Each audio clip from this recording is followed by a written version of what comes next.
Hey guys, welcome back to the channel. I have another interesting video. This time working in a 2011 Mini Cooper.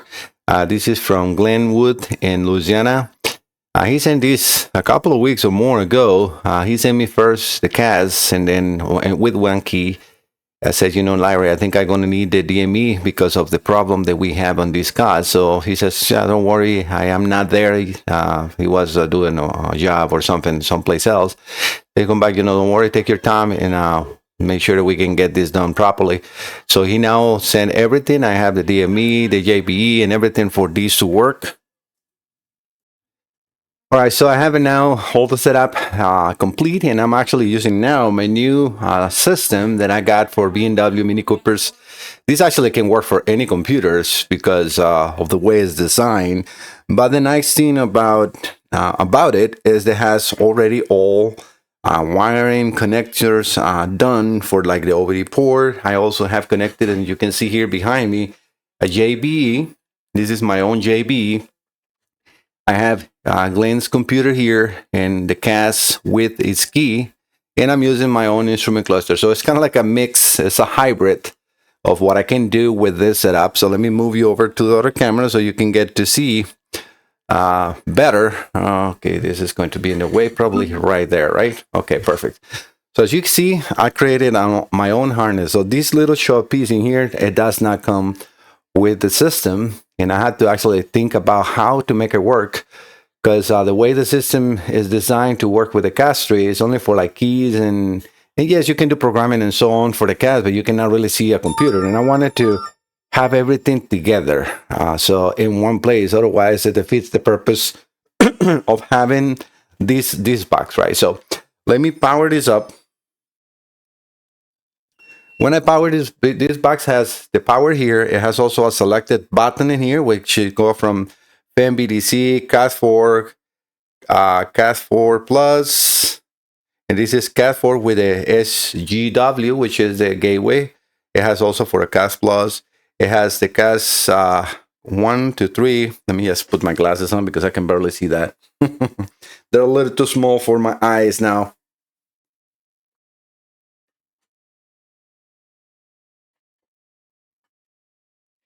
Yeah, so the first light you will see here is the power. This is CAS only 1 to 3, and this is CAS 1 to 3, including the 3 Plus with the JBE.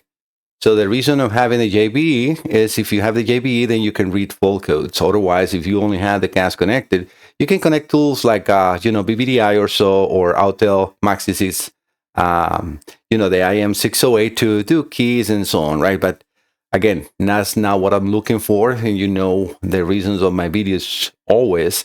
In this case, is to try to work and repair these setup. All right, so by just turning this on, it's already showing on my scanner, which I have the Autel Ultra connected. This is Glen's VIN number, and I have his CAS in here. So let's see if I power this up. Again, I power this up. I got to select the button to CAS 3 plus the JBE. One thing that I want you to see, maybe it's a little too much bright, but you can see that I only have, let me turn this lamp off. Yeah, sometimes it's a little dark, but yeah, now you can see better. So when I have a good working CAS that reads the key or is working operational, when I press this key, I can switch the ignition on, and I can also crank to start, and that will light up the cluster. In a Mini Cooper, maybe the lights are not the same, and I also want to show you, before we jump into the repair or the test, what the fault codes that he has in the car are. So I have to press something wrong right there. Okay, so we're now on the fault codes. This is Glen's Glen file. These are, he has an Autel that he was connected to the vehicle, and I said, I need to understand more. So I help him out to kind of like narrow down what the problem was in the vehicle. All right, as you can see in there, so he has, all these are just fault codes, the list of faults. I said, I need to see what else you have in there. We can see the VIN number here on the bottom. Just going to read the last 5 digits, 53346, and you can see it's an N16 R56 Mini Cooper. All right, so keep going on the fault codes. These are faults on the DME. It says fuel tank ventilation, EWS, electronic vehicle immobilization system, anti-tampering protection. Okay, so we know that we have a problem in there. All right, so let me see what else he sent in here. Communication not possible with the module restraint system. And I said, you got all those faults because the CAS is not turning on, because the CAS is the one that's in charge in all the terminals. So you can see how we have no communication with multiple modules. And well, again, why? Because we don't have the CAS coming on, and the CAS is in charge of terminal 15 wake up. All right, so I have also in here, let me go back to the folder. Let me just see if I have, yeah. So this is the entire wire diagram. I'm going to zoom in. Again, this is with Larry's, Glen. I keep saying Larry. I don't know why. Why? No, because I was talking to another customer, Larry's name.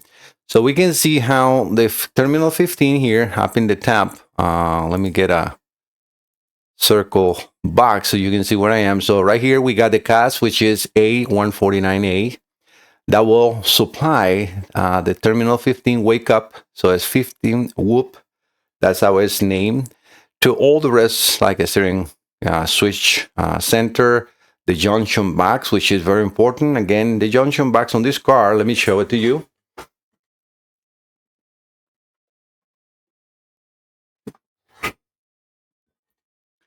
So this is the junction box from Glen, and I know a little bit of a white mark in here, and it's very common to have water intrusion. And that's what I wanted to have all his set up, because I don't want to leave nothing hanging. I want to make sure that when I send him, his system is good to go. And we can see why. Why? Because look at right here. So if we see the CAS will send that wake up signal into the J box in pin 7 on connector X14272. Let me make this a little bigger so you guys can probably see better, because sometimes I see but you don't. Yeah, I think that's perfect. All right, so we see that connector right there, pin 7. It will enter the J box and it will go out into pin 12 on a separate connector in X11002. And then from there, we'll go, let me zoom out.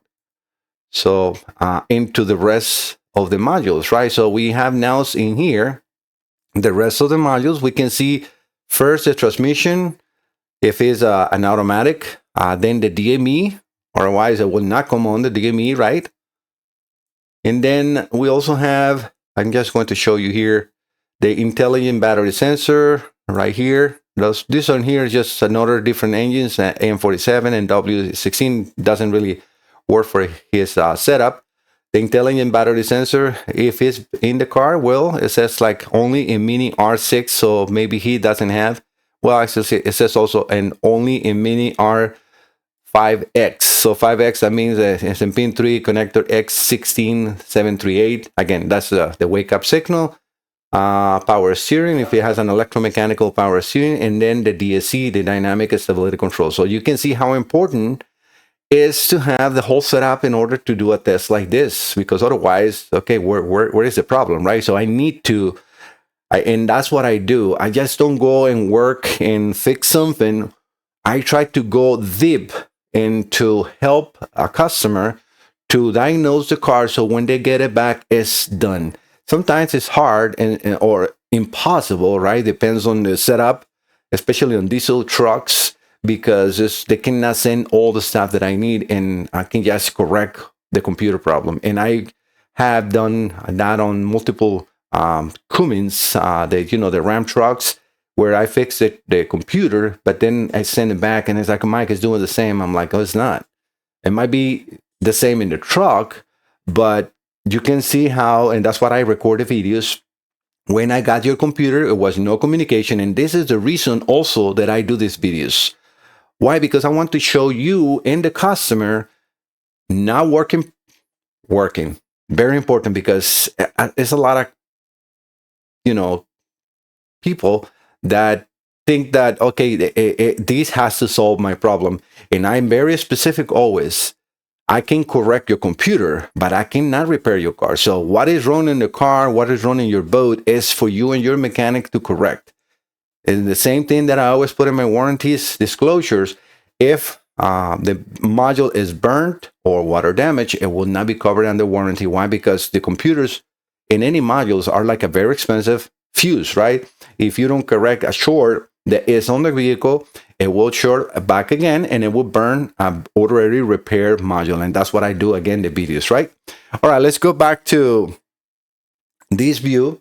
And let me put the scanner, which is pretty much the only thing I wanted to turn in here. All right, so let me also put them into my screen. It's early Friday. Happy Friday for everybody. All right, and if you're here, please don't forget to subscribe. That really helps a lot my small business, my small channel. The same way that you got here because YouTube suggested my video. If you go and click and subscribe, which is free, and I really appreciate that. So as my videos are all free for you, that if you subscribe, more subscribers, more suggestions of my videos, and that help others find all these videos and the repairs, and you can send your computers to repair. All right, let's connect to the Mini Cooper. We can see the 53346. That's the correct big number. We're going to select Mini Cooper, and we're just going to click OK. This is going to take a little long because now the computer, well, not the computer, the scanner is going to try to read the entire vehicle, which we don't have here. Okay, it's saying that it's an R56 with an N16 engine, so it's decoding the beam correctly. And it's again going to try to establish communication with any modules that are connected in here. So this is going to be, a little long. Well, not really that long, but because we don't have the entire car, right? But at least this scanner, especially since we have cluster and other things in here, is going to try to do more. But as you see right here, I cannot, even if I press the button, the cluster is now off and I have everything connected. I have also, to prove a good working system, my own keys and my own CAS. This is for a BMW, and I think it's an E93 with an N55 engine. I think that I can plug in here, and even though it's not for the Mini Cooper, it will work. And the reason it will work is, well, it will work for what I need to test, right, and show you. Why? Because even though it's different beams, right, the main player here is the computer. So what is going to the scanner to pick up for communication and to read the main beam is going to be the computer. And same thing, it might say, mismatched beams on the CAS or something like that, but it will communicate. All right, so let's see with Glen what we can do. And I started this way because I want you to see. And I'm going to disconnect because this is what I love about the setup like this, is that I can unplug and plug in everything really quickly. So the tests can be performed in a live capture. So you can see that the problem is in there. And as you can see here, I got Glen's name in here, and that I have actually 2 keys, and I already tried. So let's see if we can talk to the engine computer as it is. It looks like we can. All right, so let's try to read trouble codes. And we have these trouble codes, no EWS in here, even though it says, the PT CAN communication fault, and that's probably because of the setup that I did, but it's talking. So we can talk to the DME. Let's scroll down and try to enter. It's a little hard to do when I'm doing it this way. I'm going to select the CAS. Let's try to enter the CAS. So even though it's not powered up the cluster, we can talk to it. So let's read the trouble codes, this is the most important part. So as you can see, that first fault, control unit fault. So we have a problem. Immobilizer bus fault. So we do have a problem. Houston, we have a problem, right? So this is exactly, and that's why because Larry is like, dude, I turn the key on, or put the key on the slot, and nothing happens. So I'm going to show you after my repairs a working system with his keys and everything. So in here, we can go into live data. And this is very important where you can go into terminals. And then we can see what is on and not. This is super important. So terminal 15, wake up. Accessories and PTCAN. Is it on? No, it's 0 volts. I'm talking about, and I'm going to put a check mark in here so you can see which ones I'm talking about. The rest, like terminal 15, 1 and 2 and 3, what are they reading? 0.13 volts. Terminal 30 is on, and that is a constant battery, and that's why it's on. Terminal 50, which is for the starter, is off, and terminal R is off. All these ones on the bottom have 0 amperage. There is no, that's why none of the computers online, and this again is a control environment. That's what I can talk to those, but we can see the problem. All right, I'm not going to enter the JBE because it's not really important because this is my own system, but I'm going to turn this off. So I'm going to turn this off right now, and I'm going to unplug. I'm going to remove Glen's key. I'm going to unplug his CAS out of here. I'm going to put them on the side because I don't have enough room for everything, but I'm now going to plug my CAS. You will see because I put a nice tag on the top with a big number, and I'm going to put the key here. All right, so now I'm going to power up. I got to select again CAS, and I want you to see now we have the on light. Look at the cluster. If I press it one more time, the cluster is lighting up. Why? Because this is a good working system. Now this is in a start position or crank. I can go on and accessories, which is where I am now. Ignition on, right? Sorry, I pressed it too much. Ignition on, and we can see, mileage in the cluster and so on. So now I can go back. Let me just go probably to the instrument cluster. If I can go a little slow here, sometimes it's a little hard to, yeah, we got the instrument cluster in here, which we didn't enter.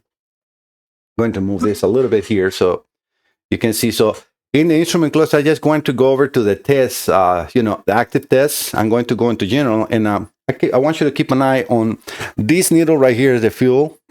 So I'm going to put the fuel in 20%. You see that needle moving? What does that mean? I am in complete control of the instrument cluster. Fuel gauge, 80%. You can see that. Deactivate. So how is this working? It is working. So I can also set revolution counter about 1500 RPMs. I never run this one, so yeah, look at right there, 1500 RPMs exactly. So this is very nice now because I can check instrument clusters. But even though that cluster is not for a Mini Cooper, I can talk to it, I can command it with the scanner, and I am entering the scanner on a Mini Cooper. So this is great because I can then now perform so many multiple different tests. But let's enter now. Let's get out of here and let's go over to CAS. Because obviously now we have a different CAS. DME right here. So let's enter this CAS. It's going to establish communication, and it's going to now show me the folder we have here, not the ones we had before. And look what we got. CAS, full rotor speed, Hall sensor key, Hall sensor is start button, immobilizer, bus fault. Okay, well, that is fine because we don't have the entire system in here. And it's also a fault because it's not made to the computer, which in this case I don't want to do because that's not my computer, right? But let's go over to live data. And let's go over to terminals again. Now let's see, well, the actual terminal wake camp is, okay, fine. You see right there? Now, all the lines you see in accessories is not on because it's definitely not an accessory. And now I'm in the full crank position. And now we got voltage on all these terminals that we didn't have. And Glen, sorry. Why? Because I cannot push the button, right? Or I can push the button, but nothing is happening. Look, all those are on. Terminal R is on. And even the current for terminal 50, which is cranking, the start, if I go back to on, that goes off. Why? Because I'm no longer cranking.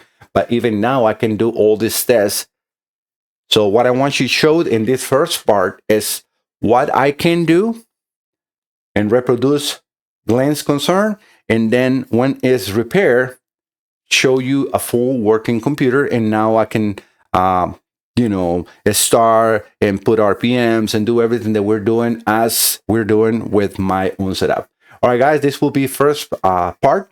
I don't want to make the video too extra long. Thank you so much for visiting the channel. Again, don't forget to subscribe. See you next time. Bye-bye.